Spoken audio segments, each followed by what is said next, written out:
Shalom friends, एक बार फिर से आप सभी का स्वागत है। आज मैं आपके लिए लेकर आई हूँ एक 1 ईयर बाइबल रीडिंग कैलेंडर। अगर आपका कोई बाइबल रीडिंग रूटीन नहीं है और आप कभी भी अपनी पूरी बाइबल कंप्लीट नहीं कर पाए हैं, तो ये वीडियो आपके लिए है। इसमें ओल्ड टेस्टमेंट और न्यू टेस्टमेंट के सभी चैप्टर्स को डे वाइज ऑर्गेनाइज किया गया है। डे 1 से लेकर डे 365 तक के सभी चैप्टर्स आपको यहाँ मिलेंगे। डे 365 पर आप अपनी पूरी बाइबल कंप्लीट कर पाएंगे, तो आप इसके द्वारा आशीषित हों। और अगर आपको ये वीडियो पसंद आती है तो आप अपने फैमिली और फ्रेंड्स से शेयर करें, और अगर आप चाहें तो आप सब्सक्राइब, लाइक और कमेंट भी करें और बेल आइकन को प्रेस करके नोटिफिकेशन ऑन करना ना भूलें। So praise the lord, shalom to everyone.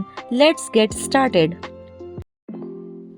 Day 141, chapter number 3। राजा दाऊद के पुत्र। दाऊद के पुत्र जो हेब्रोन में उससे उत्पन्न हुए वे ये हैं: जेठा अम्नोन जो यिज्रेली अहीनोअम से, दूसरा दानियेल जो कर्मेली अबीगैल से उत्पन्न हुआ, तीसरा अबशालोम जो गशूर के राजा तलमै की बेटी माका का पुत्र था, चौथा अदोनियाह जो हग्गीत का पुत्र था, पांचवा शप्त्याह जो अबीतल से, और छठवां यित्राम जो उसकी स्त्री एगला से उत्पन्न हुआ। दाऊद से हेब्रोन में 6 पुत्र उत्पन्न हुए और वहां उसने 7.5 वर्ष राज्य किया, और यरूशलेम में 33 वर्ष राज्य किया। यरूशलेम में उसके ये पुत्र उत्पन्न हुए, अर्थात शिमा, शोबाब, नातान और सुलेमान। ये चारों अम्मीएल की बेटी बेतशेबा से उत्पन्न हुए, और यिभार, एलिशामा, एलिपेलेत, नेगाह, नेपेग, यापी, एलिशामा, एलियादा और एलिपेलेत, ये 9 पुत्र थे।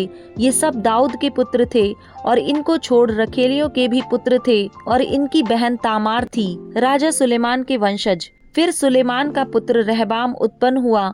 रहबाम का अबीहा, अबीहा का आसा, आसा का यहोशापात, यहोशापात का योराम, योराम का अहज्या, अहज्या का योआश, योआश का अमस्या, अमस्या का अजर्याह, अजर्याह का योताम, योताम का आहाज, आहाज का हिजकिया, हिजकिया का मनशशे, मनशशे का आमोन, और आमोन का योशिहा पुत्र हुआ। योशिहा के पुत्र: उसका जेठा योहानान, दूसरा यहोयाकीम, तीसरा सिदकिय्याह, चौथा शल्लूम। यहोयाकीम का पुत्र यकोन्याह, इसका पुत्र सिदकिय्याह। राजा यकोन्याह के वंशज। यकोन्याह का पुत्र अस्सीर, उसका पुत्र शालतिएल और मलकीराम, पदायाह, शेनसस्सर, शेनसस्सर, यकम्याह, होशामा और नदब्याह और पदायाह। और पदायाह के पुत्र जरुब्बाबेल और शिमी हुए, और जरुब्बाबेल के पुत्र मशुल्लाम और हनन्याह जिनकी बहन शलोमीत थी, और हशूबा, ओहेल, बेरेक्याह, हसद्याह और युशमेसेद। 5 हनन्याह के पुत्र पलत्याह और यशाया, और रपायाह के पुत्र अरनान के पुत्र ओबद्याह के पुत्र, और शकन्याह के पुत्र तकन्याह का पुत्र शमायाह, और शमायाह के पुत्र हतशू और येगाल, बारीह, नायरा और शपात। 6 नायरा के पुत्र एल्योएने, हिजकिया और एजरिकाम। 3 एल्योएने के पुत्र होदब्याह, एलियाशीब, पलायहा, अक्कूब, योहानान, दलायाह और अनानी। 7 चैप्टर नंबर 4। यहूदा के वंशज। यहूदा के पुत्र पेरेस, हेस्रोन, कर्मी, हूर और शोबाल। शोबाल के पुत्र राहया से यहत, और यहत से अहूमै और लहद उत्पन्न हुए। ये सोराई कुल हैं। एताम के पिता के ये पुत्र हुए, अर्थात यिज्रेल, यिश्मा और यिद्वाश, जिनकी बहन का नाम हसलेल पोनी था, और गदोर का पिता पनुएल, और रूशा का पिता एजेर। ये एप्राता के जेठे हूर की संतान हैं, जो बैतलहम का पिता हुआ। तको के पिता अशहूर के हेबा और नारा नामक 2 स्त्रियां थीं। नारा से अहुज्जाम, हेपेर, तेमनी, हाहश्तारी उत्पन्न हुए। नारा के ये ही पुत्र हुए। हेला के पुत्र सेरेत, यिसहर और एतना। कोस से आनूब और सोबेबा उत्पन्न हुए, और उसके वंश में हारून के पुत्र अहरहेल के कुल भी उत्पन्न हुए। याबेस अपने भाइयों से अधिक प्रतिष्ठित हुआ, और उसकी माता ने यह कहकर उसका नाम याबेस रखा, मैंने इसे पीड़ित होकर उत्पन्न किया। याबेस ने इज़राइल के परमेश्वर को यह कहकर पुकारा, भला होता कि तू मुझे सचमुच आशीष देता और मेरा देश बढ़ाता, और तेरा हाथ मेरे साथ रहता, और तू मुझे बुराई से ऐसा बचा रखता कि मैं उससे पीड़ित ना होता। और जो कुछ उसने मांगा वह परमेश्वर ने उसे दिया। अन्य पारिवारिक सूचियाँ। फिर शूहा के भाई कलूब से एश्तोन का पिता महीर उत्पन्न हुआ। एश्तोन के वंश में रामा का घराना और पासेह और इनारहाश का पिता तहिन्ना उत्पन्न हुआ। रेका के लोग ये ही हैं। कनज के पुत्र ओतनीएल और सरायहा, और ओतनीएल का पुत्र हतत। मुनौते से ओपरा और सरायहा से योआब जो गेहराशीम का पिता हुआ, वे कारीगर थे। यपुन्ने के पुत्र कालेब के पुत्र एला और नाम, और एला का पुत्र कनज। यहलेल के पुत्र जीप, जीपा, तीरिया और असरेल। एजरा के पुत्र येतेर, मेरेद, एपेर और यालोन, और उसकी स्त्री से मियराम, शमै और एश्तमो का पिता यिशबह उत्पन्न हुए। उसकी यहूदिन स्त्री से गदोर का पिता येरेद, सोको के पिता हेबेर और जानोह के पिता यकुतिएल उत्पन्न हुए। ये फिरौन की बेटी बित्या के पुत्र थे, जिसे मेरेद ने ब्याह लिया था। होदियाह की स्त्री जो नहम की बहन थी, उसके पुत्र कीला का पिता एक गेरेमी और एश्तमो का पिता एक माकाई। शिमोन के पुत्र अम्नोन, तिन्ना, बेनहानान और तोलोन, और यिशी के पुत्र जोहेत और बेनजोहेत। शेला के वंशज यहूदा के पुत्र शेला के पुत्र लेका का पिता एर, मारेशा का पिता लादा, और बेत अशबे में उस घराने के कुल जिसमें सन के कपड़े का काम होता था, और योकीम और कोरजवा के मनुष्य, और योआश और साराप जो मोआब में प्रभुता करते थे, और याशूब, लेहेम, इनका वृत्तांत प्राचीन है। ये कुम्हार थे और नताइम और गदेरा में रहते थे, जहाँ वे राजा का कामकाज करते हुए उसके पास रहते थे। शिमोन की वंशावली।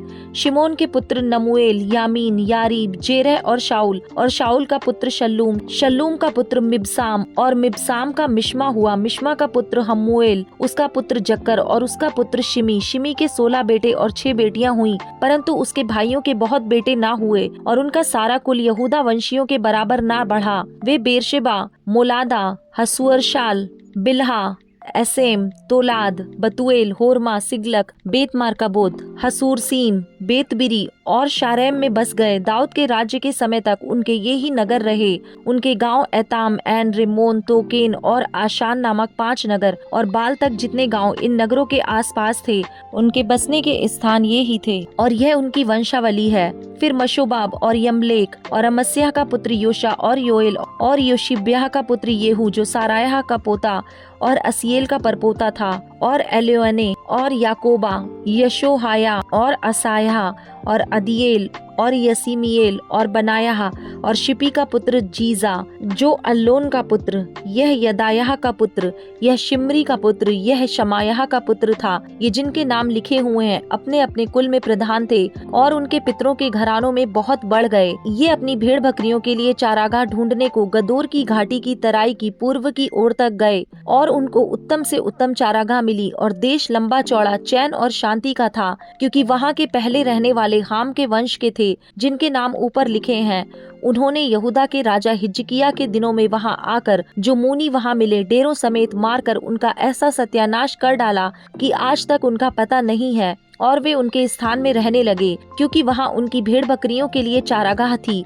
उनमें से अर्थात शिमोनियों में से 500 पुरुष अपने ऊपर पलत्याह, नायराह, रपायाह और उज्जीएल नामक यिशी के पुत्रों को अपना प्रधान ठहराया। तब वे सेईद पहाड़ को गए, और जो अमालेकी बचकर रह गए थे उनको मारा, और आज के दिन तक वहां रहते हैं। Chapter number 5। रूबेन की वंशावली।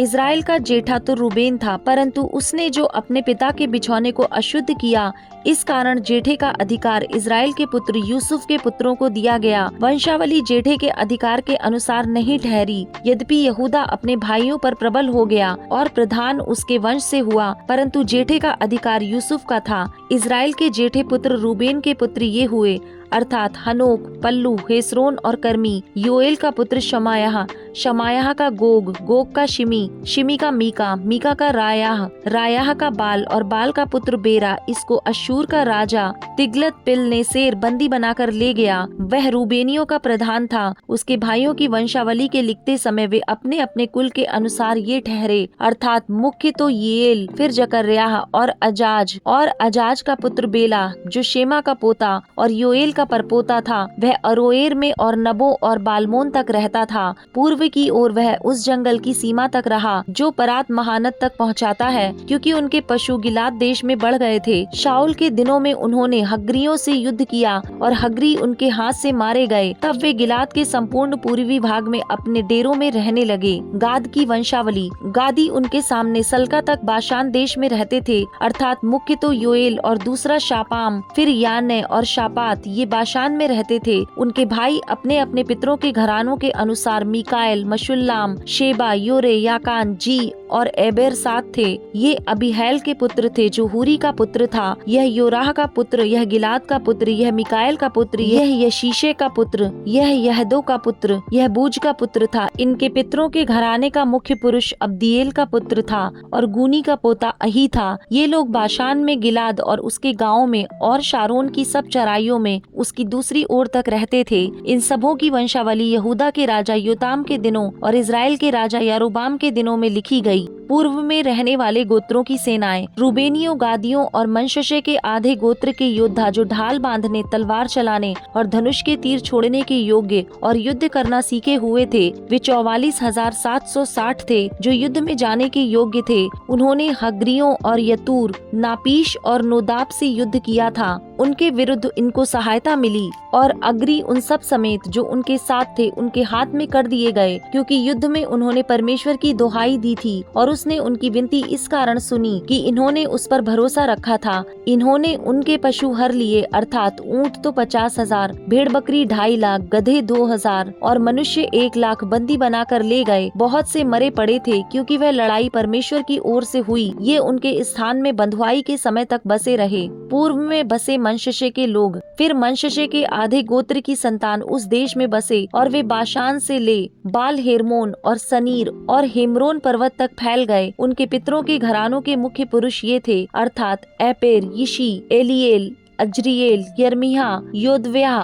और यहदिएल। ये बड़ी वीर और नामी और अपने पितरों के घरानों के मुख्य पुरुष थे। पूर्व में बसे गोत्रों का बंधुआई में जाना, परंतु उन्होंने अपने पितरों के परमेश्वर से विश्वासघात किया और उस देश के लोग जिनका परमेश्वर ने उनके सामने से विनाश किया था, उनके देवताओं के पीछे व्यभिचारिन के समान हो लिए। इसलिए इजराइल के परमेश्वर ने अश्शूर के राजा पूल और अश्शूर के राजा तिग्लत पिलनेसेर का मन उभारा और इन्होंने उन्हें, अर्थात रूबेनियों, गादियों और मनश्शे के आधे गोत्र के लोगों को बंदी बना करके हलह, हाबोर और हारा और गोजान नदी के पास पहुंचा दिया और वे आज के दिन तक वहीं रहते हैं। John chapter number 8 verse number 1 to 20।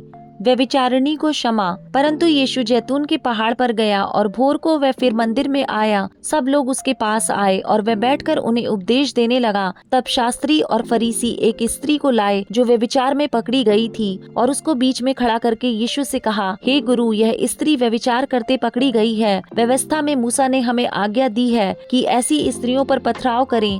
अतः तू इस स्त्री के विषय में क्या कहता है? उन्होंने उसको परखने के लिए यह बात कही ताकि उस पर दोष लगाने के लिए कोई बात पाएं। परंतु यीशु झुककर उंगली से भूमि पर लिखने लगा। जब वे उससे पूछते ही रहे तो उसने सीधे होकर उनसे कहा, तुम में जो निष्पाप हो वही पहले उसको पत्थर मारे। और फिर झुककर भूमि पर उंगली से लिखने लगा। परंतु वे यह सुनकर बड़ों से लेकर छोटों तक एक एक करके निकल गए और यीशु अकेला रह गया और स्त्री वहीं बीच में खड़ी रह गई। यीशु ने सीधे होकर उससे कहा, हे नारी, वे कहाँ गए? क्या किसी ने तुझ पर दंड की आज्ञा ना दी? उसने कहा, हे प्रभु, किसी ने नहीं। यीशु ने कहा, मैं भी तुझ पर दंड की आज्ञा नहीं देता, जा और फिर पाप ना करना। यीशु जगत की ज्योति।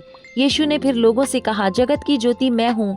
जो मेरे पीछे होलेगा वह अंधकार में ना चलेगा परंतु जीवन की ज्योति पाएगा। फरीसियों ने उससे कहा, तू अपनी गवाही आप देता है, तेरी गवाही ठीक नहीं। यीशु ने उनको उत्तर दिया, भले ही मैं अपनी गवाही आप देता हूँ, फिर भी मेरी गवाही ठीक है, क्योंकि मैं जानता हूँ कि मैं कहाँ से आया हूँ और कहाँ को जाता हूँ, परंतु तुम नहीं जानते कि मैं कहाँ से आता हूँ या कहाँ को जाता हूँ। तुम शरीर के अनुसार न्याय करते हो, मैं किसी का न्याय नहीं करता, और यदि मैं न्याय करूँ भी तो मेरा न्याय सच्चा है, क्योंकि मैं अकेला नहीं परंतु मैं हूँ और पिता है जिसने मुझे भेजा। तुम्हारी व्यवस्था में भी लिखा है कि 2 जनों की गवाही मिलकर ठीक होती है। एक तो मैं आप अपनी गवाही देता हूँ और दूसरा पिता मेरी गवाही देता है जिसने मुझे भेजा। उन्होंने उससे कहा, तेरा पिता कहाँ है? यीशु ने उत्तर दिया, ना तुम मुझे जानते हो ना मेरे पिता को। यदि मुझे जानते तो मेरे पिता को भी जानते। ये बातें उसने मंदिर में उपदेश देते हुए भंडार घर में कही और किसी ने उसे ना पकड़ा, क्योंकि उसका समय अब तक नहीं आया था।